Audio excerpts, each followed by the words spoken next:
팬데믹을 불러일으킨 코로나19 발병 이후 처음으로 세계보건기구 총회가 오늘 18일 개막하는데 미국 등 서방 세계와 중국이 코로나19 책임론을 두고 치열한 공방을 벌일 것으로 예상됩니다. WHO 194개국 회원국가, 옵서버 국가가 참여하는 세계보건총회는 최고 의사결정기구로 WHO 정책과 예산 등을 심의 승인합니다.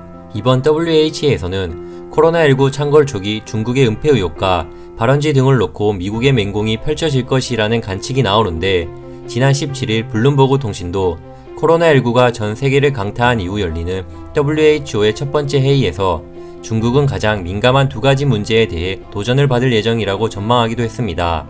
지난해 말 중국 우한에서 처음 보고된 코로나19는 지금껏 전 세계에서 30만 명 이상의 사망자와 450만 명 이상의 감염자를 발생시켰습니다. 미국이 이같이 중국 책임론에 사활을 거는 이유는 미국은 이번 코로나19 사태의 최대 피해자로 현재까지 146만 명 이상이 감염되고 사망자만 9만 명에 육박하고 있습니다.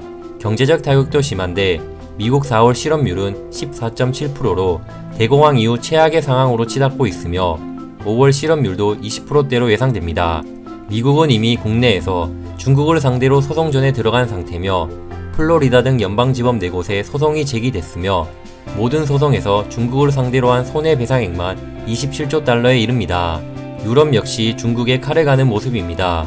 유럽 전체로 따지면 코로나19로 미국보다 더 많은 타격을 입었는데, 앞서 지난 15일 EU 27개국 회원국의 고위 대표는 코로나19 기원을 독립적이고 과학적으로 조사해야 한다고 주장한 바 있습니다.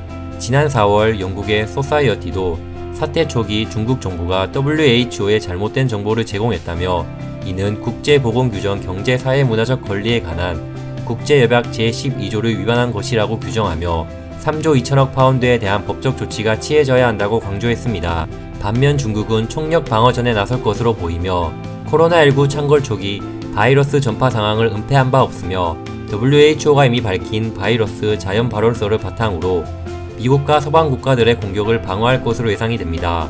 또한 대만의 WHO 재참여 문제도 쟁점으로 부상할 것으로 보이지만 현실적인 가능성은 그리 크지 않다는 것이 중론입니다.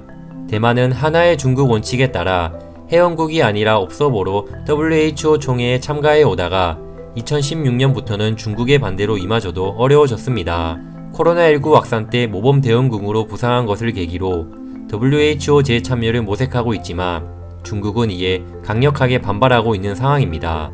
한편 문재인 대통령은 18일 현직 대통령으로는 처음으로 WH에서 기조연설을 합니다.